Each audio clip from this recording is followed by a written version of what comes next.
Then hello, welcome to RVN Music Zone। तो सबसे पहले तो आप सभी को जय जोहार, जय छत्तीसगढ़।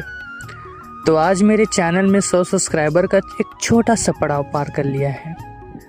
यह सिर्फ एक संख्या नहीं है, बल्कि 100 लोगों का प्यार, विश्वास और आशीर्वाद है। जब मैंने यह चैनल शुरू किया था तब मुझे नहीं पता था कि कितने लोग मेरा साथ देंगे। कई वीडियो पर कम व्यूज़ आए, कई बार निराशा भी हुई, लेकिन आप सबके प्यार ने मुझे कभी हार मानने नहीं दिया। हर सब्सक्राइबर मेरे लिए परिवार के सदस्य जैसा है। आपके एक लाइक और कमेंट और एक शेयर ने मुझे आगे बढ़ने की ताकत दी है। आज दिल से कहना चाहता हूँ, 100 सब्सक्राइबर नहीं, 100 सपने पूरे हुए हैं। 100 सब्सक्राइबर नहीं, 100 अपने मुझे मिले हैं।